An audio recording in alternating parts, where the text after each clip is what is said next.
তার জনগণের সামনে যেতে পারে। জনগণ যদি তাদেরকে পছন্দ করে তাহলে তাদেরকেই ভোট দেবে এবং তারাই সেটাকে ইমপ্লিমেন্ট করতে পারবে। আবার বিএনপি যেটা চায় সেটা যদি জনগণ গ্রহণ করে, অথবা জামাত যেটা চাবে সেটা যদি জনগণ গ্রহণ করে, তাহলে তো সেটাই হবে। কিন্তু আমি কঠোর ভাষায় সমালোচনা করি, ওটা কোনো বিপ্লবী নেতাদের চরিত্র হওয়া উচিত নয়। ওরা, আপনি যেমন আন্দোলন করেছেন, আপনারা তো ওগুলো করেননি, আপনারা তো স্যাক্রিফাইস করার জন্য গিয়েছেন। আপনাদেরকে ভয় ভয় দেখিয়ে ভাত খাইয়ে কেউ তো আপনাদের কাছ থেকে স্টেটমেন্ট নিতে পারেনি। পাকিস্তানের সেই বিরাট দানব শক্তি, তার বিরুদ্ধে তারা সংগ্রাম করেছে, কিন্তু কোনোদিন তারা এ ধরনের ক্ষত দেয়নি। এবং অনেকে যে বন্ড দিয়ে জেল থেকে বের হতে পারতো, কিন্তু তারা কোনোদিন বের হয়নি। না না, এটা ওরা যেটা বলছে এটা ওদের ধারণা। হ্যাঁ, দেয়ার আইডিওলজি, দেয়ার আউটলুক। শেষ করবেন। আমি তো কোনো অন্যায় দেখছি না এতে।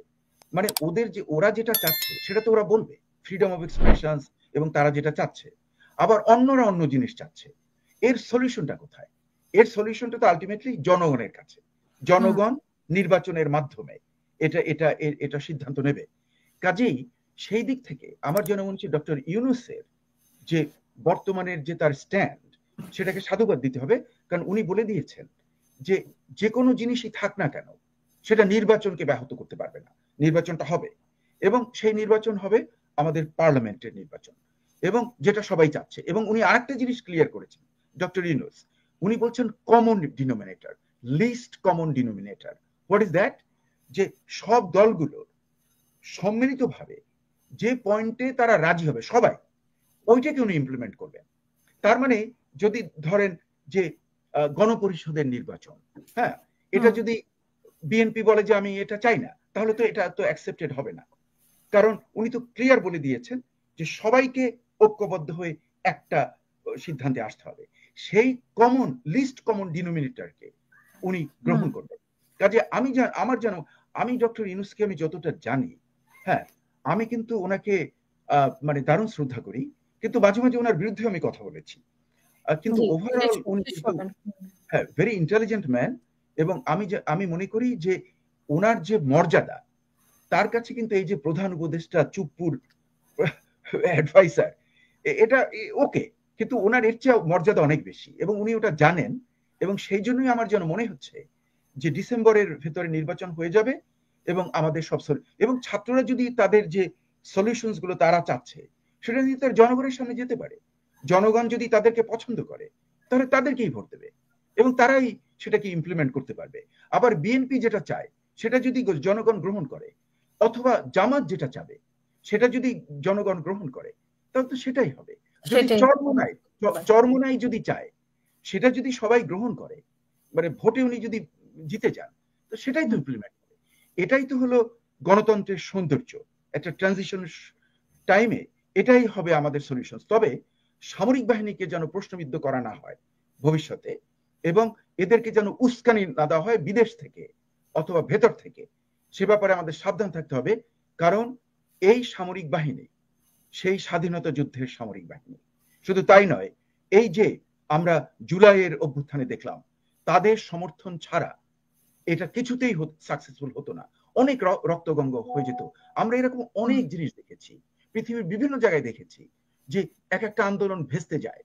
হ্যাঁ, কিন্তু এখানে যেটার ফাইনাল ট্রাম্প কার্ড যেটা ছিল সামরিক বাহিনী, আমি তাদের প্রতি আমার শ্রদ্ধা, এবং আমার মনে হয়, আমি আশাবাদী আমাদের ব্যাপারটা ভালো হবে। এবং ছাত্ররা যারা যে এনসিপি দলটা করেছে, তারা যাতে কিংস পার্টি হিসেবে তাদেরকে প্রতিষ্ঠিত না করে, এই জন্য আমার মানে রইল সাজেশন। অসংখ্য ধন্যবাদ, শুনবো আপনাকে আবারও। জি, আমি ডক্টর কাজী মনিরুজ্জামান মনির। আপনারা নিশ্চয়ই অনেক শুনেছেন যে অনেক ধরনের গুজব, উনি নাই। আমার কি হলো বুঝলাম না ওনার। হয়তো কোনো কারণে ওনার ইয়ে হয়ে গেছে। আমি কন্টিনিউ করছি যে আমরা যেটা দেখব যে নতুন যে ছাত্র দলটা আছে, তারা যত নিয়োগ বাণিজ্যতে না যায়, তাদের নামে যে বদনামগুলো হচ্ছে, হ্যাঁ, সেগুলোর তো অনেক সময়, আবার আমি বলছি যে এটা রিউমার হতে পারে, এটা সত্য হতে পারে, এটা আধা সত্য হতে পারে, ওয়াইড স্পেকট্রাম। কিন্তু এই ধরনের ব্যাপারে তারা যাতে জড়িয়ে না পড়ে। যে ছাত্রদের ব্যাপারে দেখুন, আমি কিন্তু কোনো দলের সদস্য নেই, আমি দল কানা নই, যে একটা লোক যেটা ভালো কাজ করবে সেটাকে আমি ভালো বলবো, একটা লোক যেটা খারাপ করবে সেটাকে আমি খারাপ বলবো। এই যে ছাত্রদের যে নিয়োগ বাণিজ্য, এটাকে আমি কঠোর ভাষায় সমালোচনা করি। এবং তারা যে এই যে বিভিন্ন প্রোটোকল নিচ্ছে কিংস পার্টি হিসেবে, এটাকে আমি কঠোর ভাষায় সমালোচনা করি। অন দ্য সেম টোকেন তাদের যে অবদান ছিল যে এই যে আমাদের মানে অভ্যুত্থানে, সেটাকে কিন্তু আমি ভূয়সী প্রশংসা করি। আবার ওই অভ্যুত্থানের সময় ওদের প্রশংসাও করছি, কিন্তু ওরা যখন আবার ওই ডিবি হারুনের হোটেলে গিয়ে ভাত পোলাও টোলাও খেয়ে এসে একটা খত দিল, সেজন্য কিন্তু আমি কঠোর ভাষায় সমালোচনা করি। ওটা কোনো বিপ্লবী নেতাদের চরিত্র হওয়া উচিত নয়। ওরা, আপনি যেমন আন্দোলন করেছেন, আপনারা তো ওগুলো করেননি, আপনারা তো স্যাক্রিফাইস করার জন্য গিয়েছেন। আপনাদেরকে ভয় ভয় দেখিয়ে ভাত খাইয়ে কেউ তো আপনাদের কাছ থেকে স্টেটমেন্ট নিতে পারেনি। এটা আমরা 69 মুভমেন্টে দেখেছি, এর আগেও আমরা একই জিনিস দেখেছি। আপনি যে বিএনপি সম্পর্কে বললেন, আপনি যথেষ্ট আশাবাদী, তবে আমি যেটা বর্তমানে লক্ষ্য করেছি, আমি কিন্তু বিএনপির কেউ কিছু নই, কিন্তু what BNP is doing is very matured. মানে আমি জানি না যে তারা নির্বাচনে জনগণ তাদেরকে গ্রহণ করবে না করবে, যে শুনবো আপনাকে আবার, আমি দর্শকদের প্রশ্নগুলো নিয়ে নেই। যে তাদের যে চিন্তাধারাটা, মানে বিএনপি তো একটি পুরাতন দল, সেখানে তো ম্যাচিউর হবেই, শুধু এনসিপি ম্যাচুরিটি নিয়ে পার্টি যদি হয়, একটা রুলিং পার্টি হিসেবে তাদের যে ব্যালেন্সিং করতে হয় শাসন কার্যের জন্য, যে জিনিসটা অ্যাজ স্টেটসম্যানশিপ, এটা কিন্তু আমি তাদের ভেতরে দেখছি। আপনি বিএনপির সঙ্গে এনসিপির কম্প্যারিজন, এটা তো আমি, এটা একটা আমার মনে একটা কৌতুকের উদ্রেক হয়েছে। তার কারণ বিএনপি বিশাল দল, বিএনপির একটা ছোট্ট ওয়ার্ড লেভেলে যত সমর্থক আছে, সেটা এই এনসিপি পুরো দেশ জুড়ে সেই সমর্থন আছে বলে আমার মনে হয় না। আপনি দেখলেন যে এই যে যখন সেনাবাহিনীর বিরুদ্ধে সে বিষোদ্গার করলো হাসনাত আবদুল্লাহ, আমি কিন্তু মানে একটা জিনিস ক্লিয়ার করব, লেফটেন্যান্ট কর্নেল মুস্তাফিজুর রহমান, ওনাকে কিন্তু আমি দারুণ শ্রদ্ধা করি, কারণ উনি আর্মির ভদ্রলোক এবং আর্মির প্রতি আমার শ্রদ্ধা দারুণ অপরিসীম। আচ্ছা, কিন্তু আমরা তো অমত হতেই পারি যে মানে ওনার যে কথাটা যে এই যে হাসনাত আবদুল্লাহ এরা যে কাজ করছে, এদেরকে সমালোচনা করা হয়, এই সমালোচনার অসুবিধাটা কি? তার কারণ কেন আমি বলছি যে এরা একটা নতুন দল করেছে, এবং ওই যে আমি যে হারুনের রেস্টুরেন্টের কথা বলেছি, যে হারুনের ভাতের ওখানে খেয়ে ওরা মুচলেকার একটা সই করে দিল যে আন্দোলন শেষ। এই আন্দোলনটা আমরা যারা খুব গভীরভাবে, I wrote 5 articles in New Age পত্রিকাতে, শুধু তাই নয়, একদম প্রথম যে বইটা বের হয়েছে এই আন্দোলনের উপরে, সেই এই অভ্যুত্থানের উপরে, ওই বইটার নাম হলো দ্য 30 Days of July। ওই বইটার যে ফরওয়ার্ড, নট ফরওয়ার্ড, ফরওয়ার্ড, সেটা আমি লিখেছি 30 পৃষ্ঠার মতন, মাই রাইটিং। আমরা খুব লক্ষ্য করেছি যে আন্দোলনটা কেমন, কারণ আমরাও কিন্তু খুব ফ্রাস্ট্রেশনে ভুগেছিলাম ওরা যখন ওখানে সই করে এই স্টেটমেন্টটা দিল, এবং তার কয়েকদিন কিন্তু একদম থমথমে অবস্থা ছিল, আন্দোলনের কোনো মুভমেন্ট ছিল না। কিন্তু আনটিল আনলেস যে প্রাইভেট বিশ্ববিদ্যালয়ের যে ছাত্ররা, ওরা যদি অংশগ্রহণ না করত, এবং রাজনৈতিক দলগুলো, Tarique Zia from London, he was instructing all his units to be very active, এবং অন্যান্য দল, জামাত ইসলামী এবং চরমোনাই, তারপরে ওই জোনাই সাকি, তারপরে নূর, তারপরে যে কিবরিয়া, এদের দলগুলো এমন ভাবে তখন ঝাঁপিয়ে পড়েছিল, এবং ফরফ্রন্টে ছিল ওই প্রাইভেট ইউনিভার্সিটির ছাত্ররা, এবং তাতেই আমরা দেখলাম যে আন্দোলনটার গতি চেঞ্জ হয়ে গেল।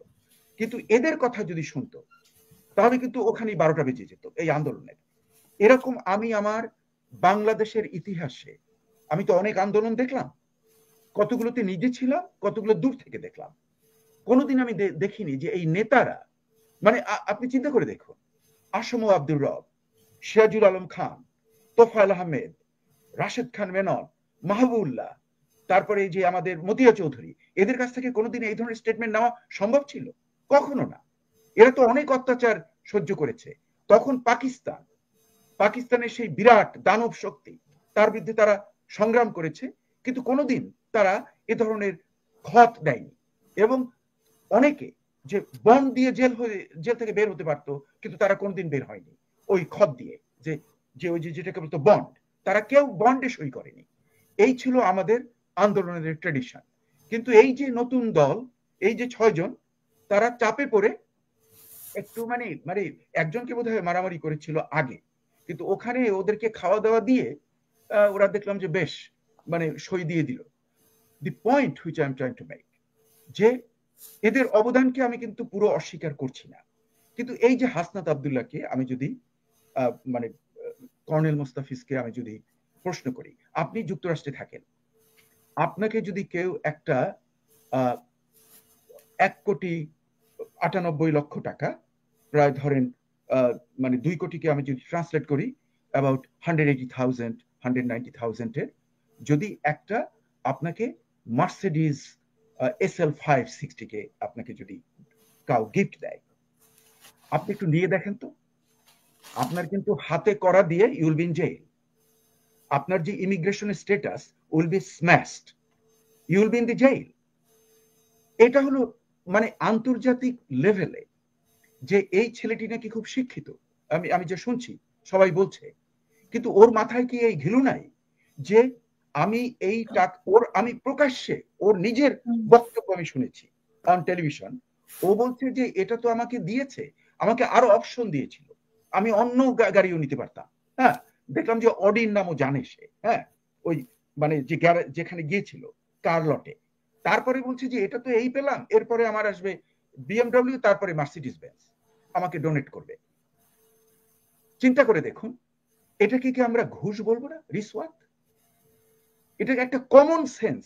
আপনি বলেন, এটা আমি জানি যে এই যে আমাদের যারা হাসিনা আক্তার আপনার এখানে যারা কমেন্ট করে, অনেক অশিক্ষিত লোক আছে, অনেক অতি সাধারণ লোকজন আছে, অনেক টোকাই মার্কা লোকজন, সাধারণ লোকজন আছে আর কি। ওরা কিন্তু জানে না, ওরা কিন্তু এটা জানবে না, ওরা কঠোর ভাষায় হয়তো আমাকে সমালোচনা করবে এই কথা বলার জন্য।